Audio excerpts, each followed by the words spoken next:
You use muscles every day to do activities. This woman is using muscles to breathe, circulate blood, and move her hand to take notes. Your cardiac and smooth muscle tissues are involuntary. You do not consciously control their actions. Skeletal muscle works under voluntary control. Skeletal muscles are composed of bundles of muscle fibers. Muscle fibers are long cylindrical cells containing several nuclei. Muscles will contract or relax when they receive signals from the nervous system. A neuromuscular junction is the site of the signal exchange. This is where the synaptic bulb of an axon terminal and muscle fiber connect. Muscle fibers are composed of many myofibrils. A myofibril contains contractile units called sarcomeres. Sarcomeres run adjacent to one another down the length of the myofibril. Each sarcomere consists of alternating thick and thin protein filaments, giving skeletal muscle its striated appearance. The muscle contracts when these filaments slide past each other. The thick filaments are myosin, which are anchored at the center of the sarcomere, called the M-line. The thin filaments are composed of the protein actin, which are anchored to the Z-lines on the outer edges of the sarcomere. Because the actin filaments are anchored to the Z-lines, the sarcomere shortens from both sides when actin filaments slide along the myosin filaments. Although the action between the filaments is described as sliding, the myosin filament actually pulls the actin along its length. The cross bridges of the myosin filaments attach to the actin filaments and exert force on them to move.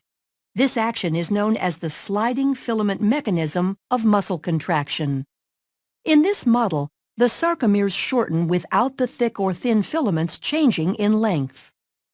A contraction begins when a bound ATP is hydrolyzed to ADP and inorganic phosphate.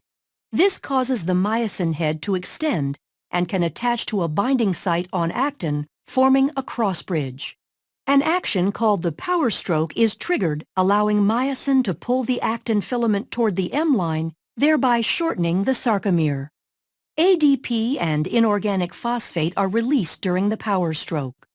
The myosin remains attached to actin until a new molecule of ATP binds, freeing the myosin to either go through another cycle of binding and more contraction or remain unattached to allow the muscle to relax. Muscle contractions are controlled by the actions of calcium.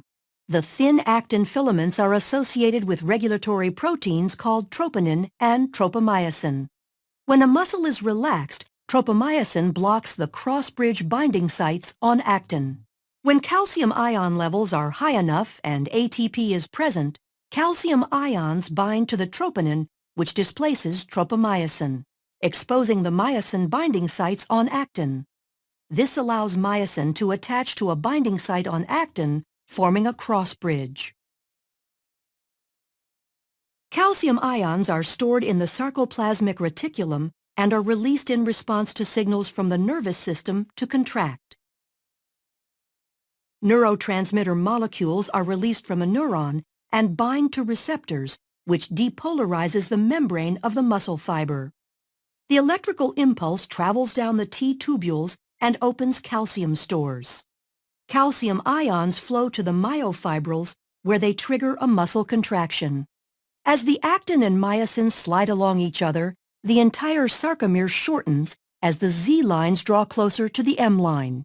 As the sarcomeres in myofibrils contract, the entire muscle fiber will shorten. When muscle fibers contract in unison, a muscle can produce enough force to move the body, allowing you to take notes.